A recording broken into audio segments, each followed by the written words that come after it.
One of the things that I hate the most about being a horse owner is scheduling and then waiting for a farrier to arrive.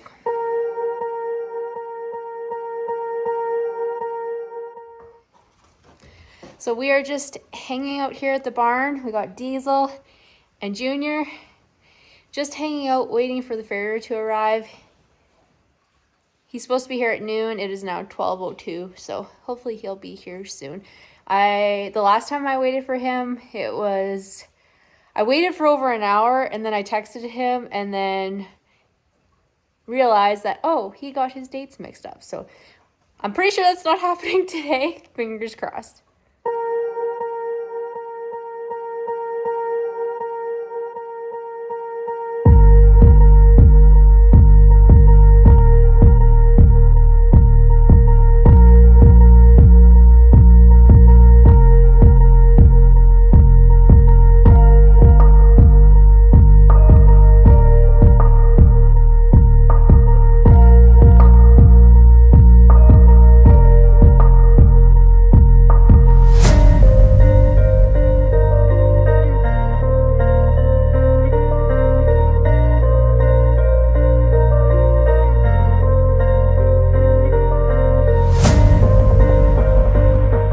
So it's the next day, back at the barn. It rained so much yesterday. I want to ride, but I'm guessing the ground's not going to be great. I'm going to go up to the arena and check before I catch Diesel. We might, if the arena's not good, we'll just go for a hand walk, which isn't exactly what I want to be doing. I want to be riding, but is what it is this time of year.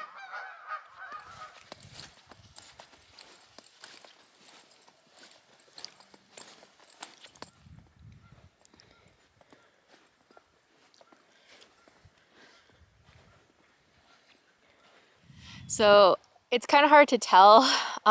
It's definitely too wet to ride. I could ride.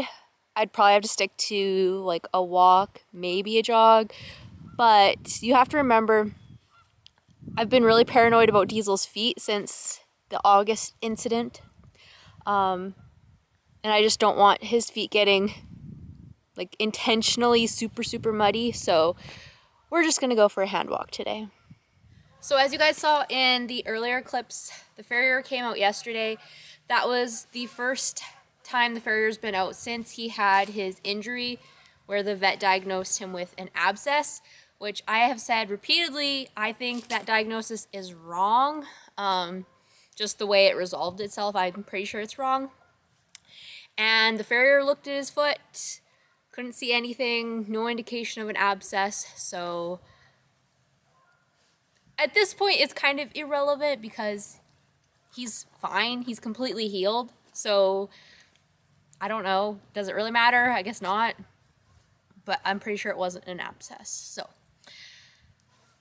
like I said, it doesn't matter at this point. I'm just happy that he's his goofy, happy self, right?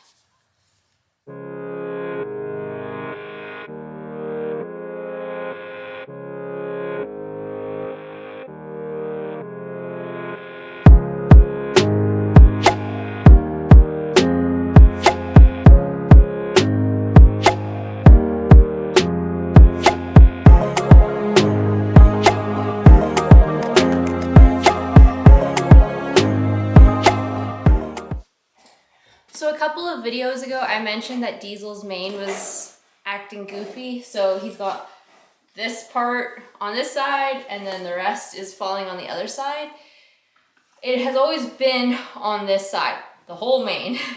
And several weeks ago, his mane got completely full of burrs, specifically in this region. And I picked him out, and ever since then, this part of the mane has been flopping on this side. I asked you guys, like, what's the deal? Have you had this happen before with your horses? And a couple of you commented and said, you just need to braid it. Just keep it braided so it stays on this side. It will eventually get trained to stay back there again. So that's what I'm going to do. One of the comments did suggest doing a running braid. I've never done that before, and I feel like I'm gonna need to watch a YouTube video to figure out how to do that. So for today, I'm just gonna do just regular braids on this section of his mane, and hopefully it stays there this time. Cause yeah, I don't know what it is. It is driving me nuts.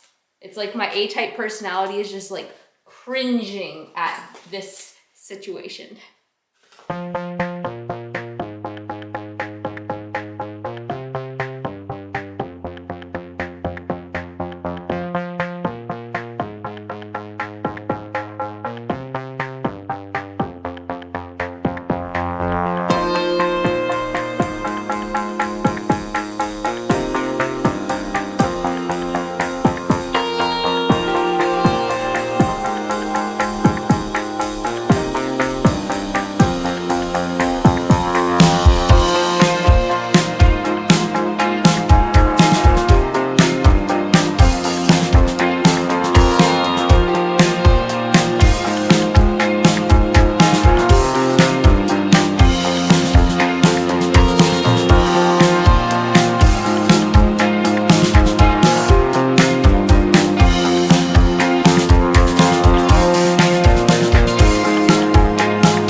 So I braided like a half of Diesel's mane, just the half that's wanting to flip over. So I will keep you guys in the know on whether that works or not. I'm thinking it will. I don't think those braids will flop over, but we will see. If they do, then I will educate myself on how to do a running braid.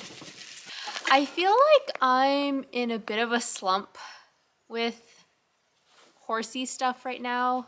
I don't know if it's just like the change in season and knowing that we're going into winter and all of that, or if it's something else, but I'm not as stoked to go riding as I typically would be. I don't know what it is, but like you guys might have noticed if you follow me on Instagram and here on YouTube, I've been doing a bit more groundwork with Diesel. The one day it was because he was acting like an idiot, but then I did it another day just because I didn't feel like riding and I wanted to do something, but I did not want to ride. And I always have my dad's words in my head because there was this one time when I still lived at home. I got home from work and I told my dad, I'm just like, I'm so tired. I don't want to ride. And he's like, you don't have to ride, you know. And that thought had never crossed my mind. It was always just like automatic. I get home from work or school or whatever, where I was at the time, and I ride. Like just autopilot. That's what I do. It never occurred to me that you don't need to ride. Because to be honest, horses are not how I make my living. They're not my job. No one is depending on me to ride my horses. It matters zero if their training or performance or fitness progresses at all. Like if everything goes down the tank, zero consequences. But I still feel like I need to do it all the time.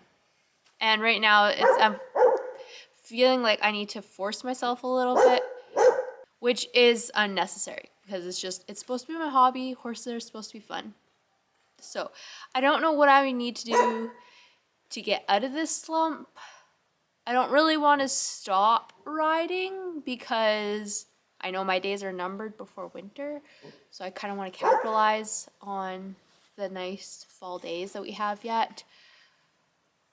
I don't know if I just need to figure out like something different to do with Diesel when I'm riding. I don't know.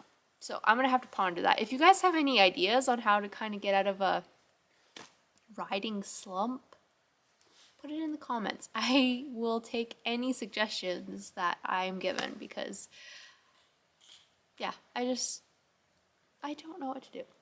Like, I'm obviously going to still be out here taking care of them, and I'm going to, like, force myself to ride, but I wish I didn't have to force myself to ride. I wish I was looking forward to my rides more than I am right now. So that's kind of where we're at.